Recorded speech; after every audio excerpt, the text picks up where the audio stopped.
Finally got around to seeing HBO's Watchmen, and boy is it a blast.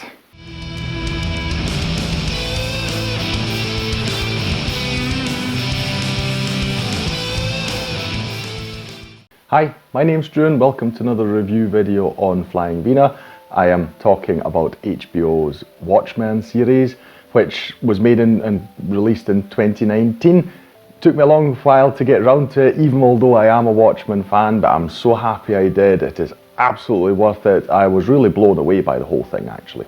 Now, if you're not familiar with The Watchmen, it's a graphic novel that came out in the 80s, and it takes a really critical look at superheroes and the political system and everything. So it's a lot more complicated than what you usually expect from your superhero stories in comics. It was really revolutionary. I really liked it. Funny story, my introduction to Watchmen was actually when the film came out. Warner Brothers made a film in 2009. It was released, made by Zack Snyder, and as you may know, if you've been following the channel, I am a fan of his.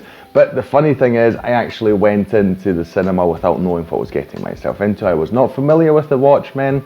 It was actually one of the first dates I had with my wife.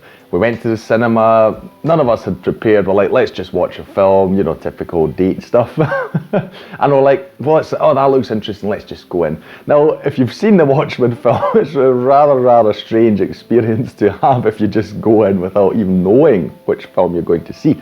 It's 3 hours long, and as I mentioned, it's a really complex story. I loved it. So since then, I've read the graphic novel as well, really amazing, I loved it. I even went to Halloween once as Rorschach because I just loved the character throughout the whole story. He was my favourite.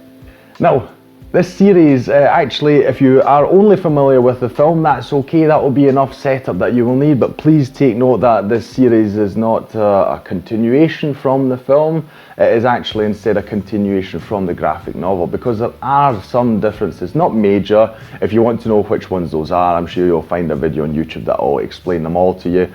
But just keep that in mind. But again, the film is enough. If you've got that basic setup, you know what it's about. Because the important thing here is that the story, it continues on from there. So it is actually set in 2019, the year that it was also released on HBO. And it is the same universe. So we're looking at the world 30 years on from what happened in the Watchmen graphic novel. And the universe that they have built is rather interesting. For instance, in the Watchmen universe, the USA won the war in Vietnam. They have a different flag even, so the USA's flag looks different. Here now in this Watchmen series, in this TV show, Robert Redford has been the president for I don't know how many decades. I think nearly 30 years or something like that. So you have many things that are rather different. The more you delve into it, you discover more and more interesting things that are just slightly different. So it's like a kind of parallel dimension a bit. A lot of it is like we know and see, but there are just some things that are rather different. We are focused on a woman who secretly works for the police. Her name is Angela Abar. She's played by Regina King. She is the main focus of our story. I say she secretly works for the police because here in this universe it's dangerous to do so. You've got a white supremacist racist gang, they're called the 7th Cavalry. Sorry, 7th Cavalry, not Cavalry. I mean, okay, cavalries are dangerous as well, but 7th Cavalry. And the interesting thing about them is they wear Rorschach's mask. So they have twisted the figure of Rorschach and his journals that he left in the original graphic novel. They've twisted it and taken it as a really strongly white supremacist message. And to me, as I said, I'm a real fan of Rorschach. This was really disturbing, just seeing my favourite characters being twisted and distorted in this way. But that's one of the things that's so great about this show. But let's continue with the plot for a minute here. So they go after policemen, and now the police have started wearing masks themselves to cover their identity, and people won't openly admit that they are in fact working for the police, and Angela Abar is such a person. So even though in this universe vigilantes were a thing, they have been banned, you still have these sort of vigilantes working for the police, and she's one of them. Her name is Sister Night, but you have a few others. And so it actually starts off rather slow. It's got a lot of action in it and it's interesting from the get-go, but the show actually gets better with each episode that we're watching. So that's what's really fascinating. The first 2 episodes to me were rather slow. We're trying to find out who killed the police chief, and so there's an investigation going on. The FBI they get involved, and we have various characters popping up who we know from the original comic. I won't spoil any of this for you, I'll let you find out yourself. It's always a nice surprise to see what happens. But it gradually turns into something else, and the whole plot just develops into something like, very much like the original graphic novel, where it suddenly became a lot bigger than what it seemed at first. And that's something I really liked. So it's also that as the episodes go on, you have not only great callbacks to the original graphic novel, but also to earlier episodes. So suddenly we see connections starting to build and the story coming together. And it's really beautiful to watch. The writing in this show is phenomenal. It's really, really good. If you're familiar with the original Watchmen stuff, and then you watch this and you see it all coming together, it's just really, really powerful. I'm glad they kept it to just one series. They said, the creator, Damon Lindelof, said, that's it, I'm done, that's all I wanted to do. And it is a story that is, you know, it's got a start, it's got an ending. It's perfect, it really is perfect. So if you're a Watchmen fan, you really, really need to watch this. This is the bit in the video where I'm thinking about whether I should have a counter in my video too. Count every time I say watch in some kind of form. Regina King is the star of the show, and she does a wonderful job. So we see her going through all sorts of situations and emotions. She is on a real roller coaster of a ride, so her journey really goes ways that she definitely didn't expect, and the portrayal is just excellent. But we've got so many great actors in this show, really, there's just too many to name. One other that I do have to name though is Jeremy Irons. He plays Ozymandias, that's Adrian Veidt. If you're familiar with the original Watchmen comic, he's the guy with the really great intelligence, who's also very rich, or he becomes very rich because he's very successful. He even markets, in the universe, he markets Watchmen toys and merchandise and all these things. He's the one that comes up with the big plan at the end to, well, really just facilitate world peace. And so in this story, he's still there, he's still trying to sort of guide the world from behind the, you know, the curtain in the shadows. And we see him, he always gets a short bit, I'll call it, in every episode, because he's somewhere very much on his own, and he's got his own plot line at the start. You're really confused about what's going on with him. But it's just such a great portrayal. You're sitting there just glued to the screen just because of Jeremy Irons. He's just wonderful in this role.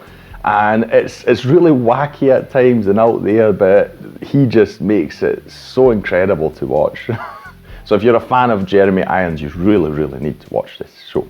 So what makes this work is we've, like in the original comic, we've just got so many things. It just goes so much deeper than just, oh, we've got superheroes and should we allow them in society or not. There's so much commentary going on here. The story, it happens, a lot of it in Tulsa in the USA, and it really from the get-go informs us of the Tulsa Massacre, which is something I was familiar with, not for a long time. I heard about it for the first time about a year or two ago, but I was really fascinated and shocked, quite frankly, to learn that many people in the USA aren't even familiar with this part of their history, which is just 100 years old, where black people were just massacred, really. The story and show focuses a lot on this and racial tensions, but apart from that, we've got so much political commentary on all sides of the aisle. So it's not like it's very left-leaning or right-leaning. We've got all sorts of exchanges. It really makes you think about the political spectrum and your own political opinion. It's really good how this show, it just grabs your brain and just really, you know, shakes it about, sees what's in there. It's really good. And just how it all gets tied together towards the end is just really powerful. And the last thing I need to talk about, because this was, I knew about this, had forgotten about it.